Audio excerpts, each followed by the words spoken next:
They laughed at her, called her a monster, and said she could never be queen. Adanna's strength, a gift from a mysterious past, made her an outcast in a kingdom where beauty and tradition shaped destiny. But when betrayal strikes from within her family and the love she cherishes is torn away, Adanna was forced to take her destiny into her hands. This is the tale of the big muscular princess no man wanted to marry. In the kingdom of Udi lived Adanna. Adanna was a princess, but no one treated her like one. Instead of bowing with respect, the villagers pointed and whispered when she walked through the streets. "She doesn't look like a princess," a woman said loudly, shaking her head. "She looks like a warrior." Another villager laughed. "She's not cursed. She's a punishment from the gods. Look at her. What man would marry her? She could break him in two." Adanna pretended not to hear, but every word felt like a thorn in her chest.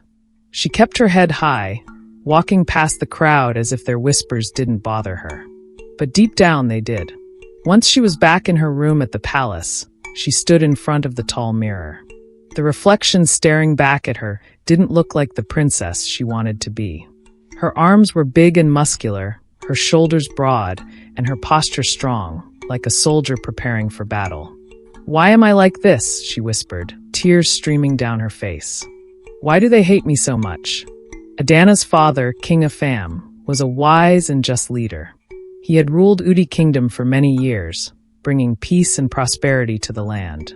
But there was one thing even his wisdom couldn't fix: his daughter's future. In Udi Kingdom, the law was clear. The oldest child would inherit the throne, whether they were a boy or a girl. As the firstborn, Adanna was the rightful heir. She had been trained for years to take on the responsibility. She studied history, practiced diplomacy, and even learnt to fight, becoming one of the strongest people in the kingdom. But there was another rule. Before being crowned, the heir had to be married.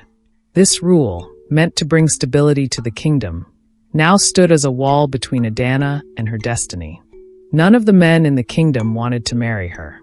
They feared her strength, mocked her looks, and spread rumors. The muscular princess, they'd joke. Who would marry her? Even the chiefs, the king's trusted advisors, began to question whether Adanna was fit to rule.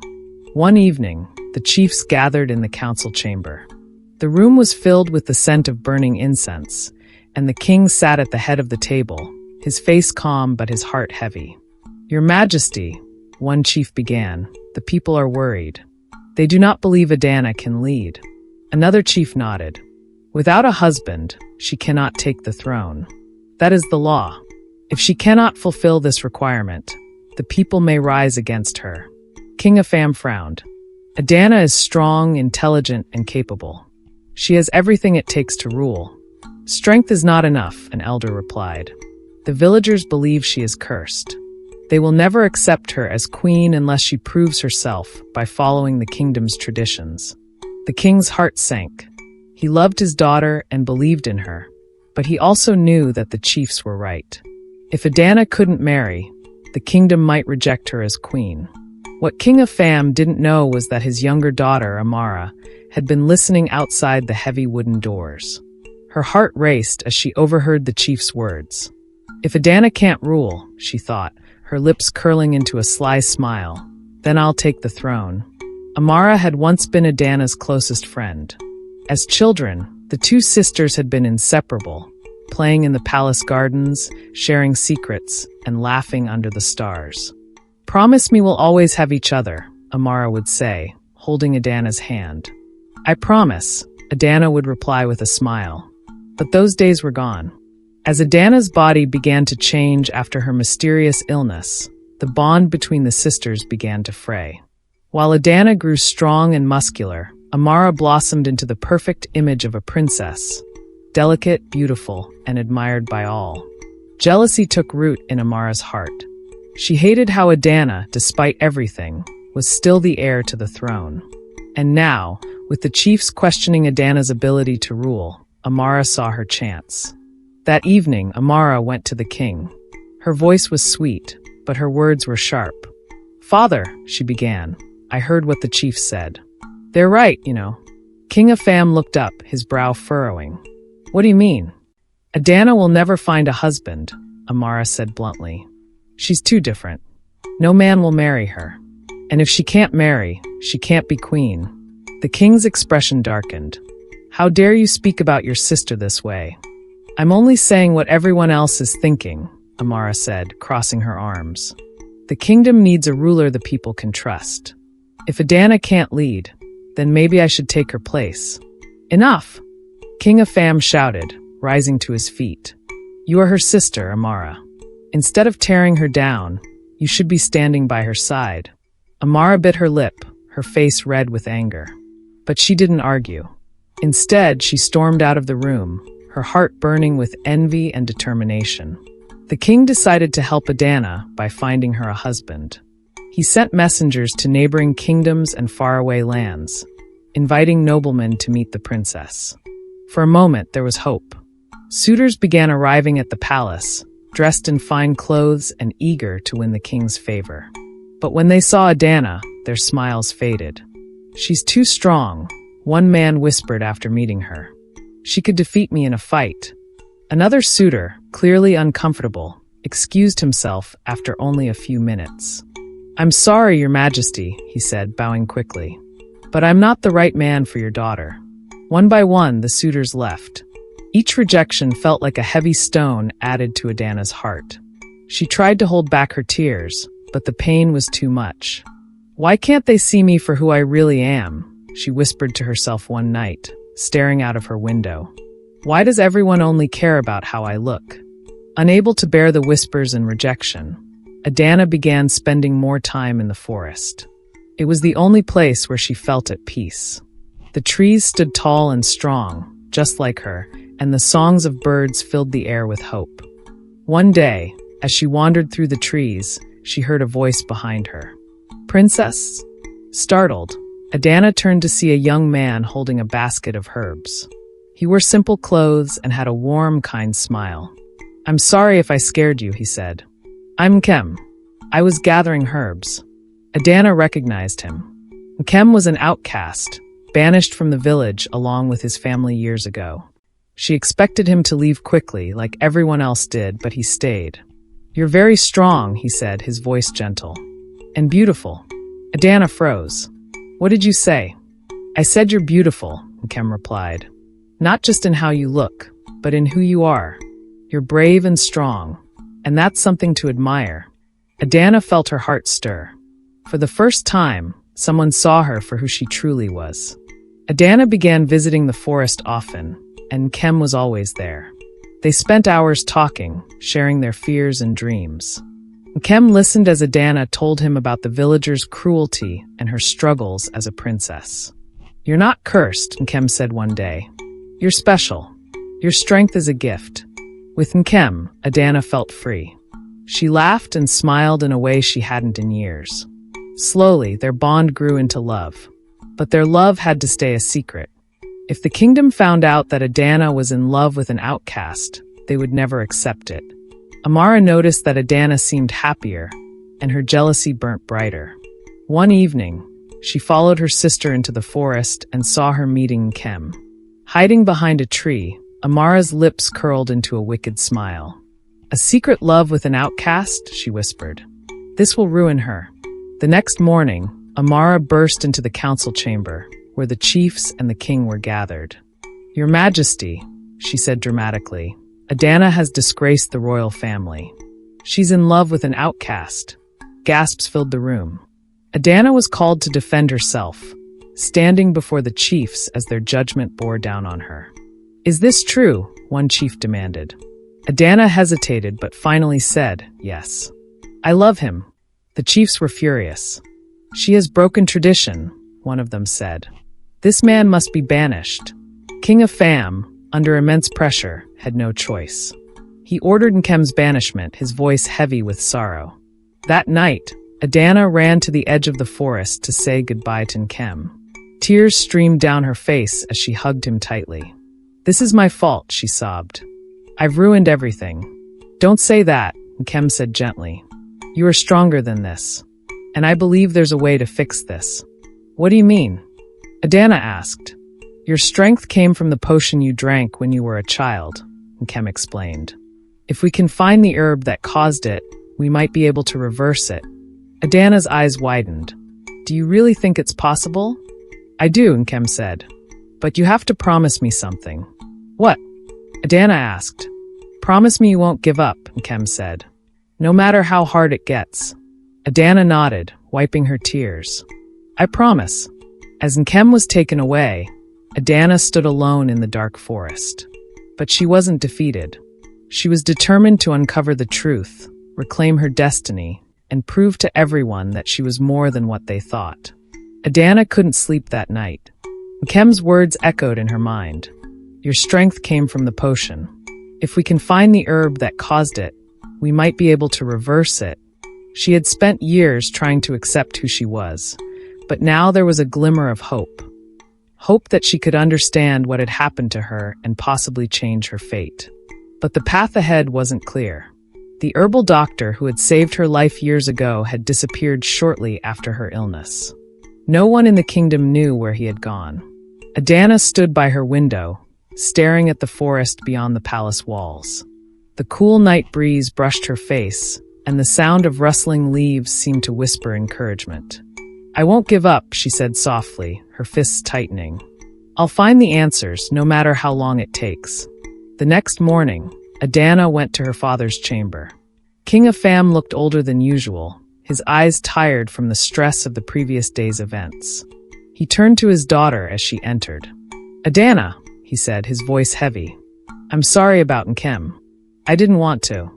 I understand, father, Adanna interrupted, her voice steady. But I need to talk to you about something else. Do you remember the herbal doctor who saved me when I was sick as a child? The king's face clouded with sorrow. How could I forget? He was the only one who could cure you when no one else could.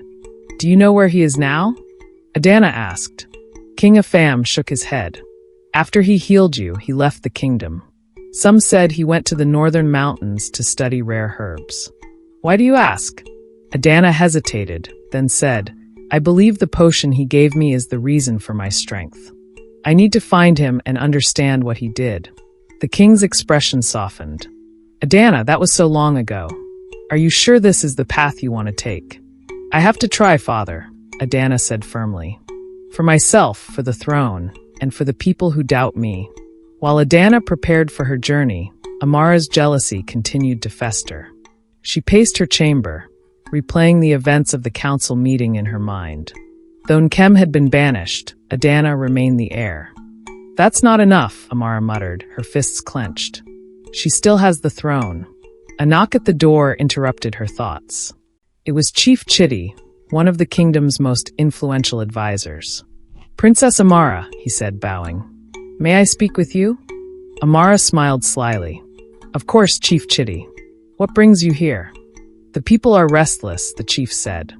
Many believe Adanna is unfit to rule, but as long as she is the heir, they have no choice but to accept her. What are you suggesting? Amara asked, her tone innocent but curious. If Adanna were to fail in her duties or abandon her claim to the throne, the people would look to you as their next leader, Chief Chitty said, his eyes glinting with ambition. Amara leaned back, her smile widening. Thank you, Chief Chitty. I'll keep your advice in mind. As the chief left, Amara's mind raced. She needed a plan to ensure that Adanna could never claim the throne, and she wasn't afraid to play dirty to get what she wanted. Adanna prepared for her journey in silence. She packed only what she needed, a sturdy tunic, durable boots, a satchel filled with bread and dried meat, and a small flask of water. Her dagger, a gift from her father, hung at her side, a symbol of protection and strength. The palace halls were quiet as she made her way to the gates. Each step echoed in the stillness, and her mind raced with thoughts of what lay ahead. She didn't know exactly where the herbal doctor had gone, but she had heard whispers that he might be living near the northern mountains, far beyond the borders of the kingdom. When she reached the gates, the guards looked at her with concern. One of them, an older man with kind eyes, hesitated before speaking. Princess Adanna, he said gently, are you sure about this? The road ahead is dangerous. Adanna straightened her shoulders, her voice steady. I have to do this. For myself, for the kingdom. No one else can. The guard nodded solemnly and stepped aside. The heavy gates creaked open, revealing the vast expanse of land beyond. The morning sun bathed the world in golden light, but Adanna knew the journey ahead wouldn't be easy. As she stepped out of the palace, she glanced back one last time. The towering walls had been her home for so long, a place of safety, but also of judgment and pain. She took a deep breath, her hand resting on the hilt of her dagger. "This is my fight," she whispered to herself. "And I won't give up." With that, Adanna turned and began her journey, her heart filled with determination and a flicker of hope. The path to the northern mountains was long, but she was ready to face whatever challenges lay ahead. The cold wind stung Adanna's face as she climbed the steep mountain path. Loose rocks slipped under her boots, and her legs ached from walking for days. But she didn't stop. Ahead, she saw it, thin smoke curling into the sky. "That must be it," she whispered, her heart pounding. The sight of the smoke gave her hope. It had to be the herbal doctor's hut, the man who had saved her life long ago. He was the only one who could tell her the truth about what had happened to her. When she reached the source of the smoke, she saw the hut. It was small and looked like it had grown out of the mountain itself, with stone walls and a straw roof. Herbs hung in bundles by the doorway, their leaves rustling softly in the wind. Adanna stood in front of the wooden door, her hand hovering over it. "What if he doesn't remember me?" she thought. "What if he won't help me?" She shook off her doubts, took a deep breath, and knocked. "Who's there?" a raspy voice called from inside. "My name is Adanna," she said, her voice steady. "I've come for answers."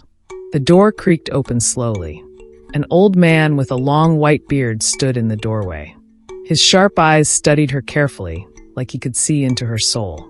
He leaned on a wooden staff, his frail body looking worn by time, but his gaze was piercing. For a long moment, he didn't say a word. Then he nodded slightly and stepped aside. "Come in," he said.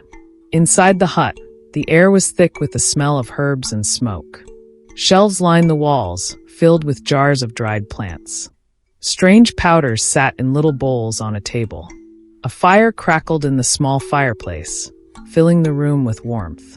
"You're the princess," the old man said, motioning for Adanna to sit on a wooden bench. Adanna froze, surprised. "How do you know that?" The man chuckled softly. "A princess doesn't need to say who she is. I can see it in your face, in your posture. And your eyes, they carry the weight of someone searching for answers." Adanna sat down, her hands tightly gripping her lap. "You saved my life when I was little," she said. "I need to know what you did to me." The old man lowered himself into a chair near the fire. He leaned his staff against the wall and folded his hands in his lap. "You were very sick," he began. "A terrible fever had taken over your body. No healer in the kingdom could help you. Your parents came to me, begging me to save you." Adanna's chest tightened. "What did you give me? What was in the potion?" The old man sighed and looked into the fire, as if remembering something heavy. "I used an herb called obankata. It is very rare, very powerful, and very dangerous. It grows only in the forbidden lands beyond the River of Shadows. It's known to save lives, even in the worst cases, but it comes with a cost." Adanna frowned, her heart pounding. "What do you mean, a cost?" The old man turned back to her, his eyes serious. "Obankata doesn't just heal. It changes. When someone takes it, the herb binds to their body and spirit. It gives them strength, unnatural strength, but it also makes them different." Adanna stared at him, her mind spinning. "So my strength, it came from that herb?" The old man nodded. "Yes. The power you have now is a gift from the herb. It saved your life, but it also made you what you are today." Adanna's throat tightened and her chest ached. "So, I wasn't born this way." "No," the old man said gently. "Your strength isn't natural. It's because of the herb. And sometimes the things that make us different can make others fear us." Adanna's heart felt heavy as she thought of the whispers, the laughter, the rejection she had faced her entire life. "Why didn't you tell my parents what it would do to me?" she asked, her voice rising. The old man leaned forward, his gaze steady. "Your parents didn't care about the cost. They only wanted to save your life. And the truth is, I didn't know exactly what would happen. The herb affects everyone differently. Adanna shot to her feet, pacing the small room. Her hands clenched into fists as anger and sadness boiled inside her. So now I'm just stuck with this, she said, her voice shaking. I'm supposed to live like this forever, being treated like a monster? The old man watched her quietly for a moment. Then he spoke, his voice calm but firm. There is a way to undo it.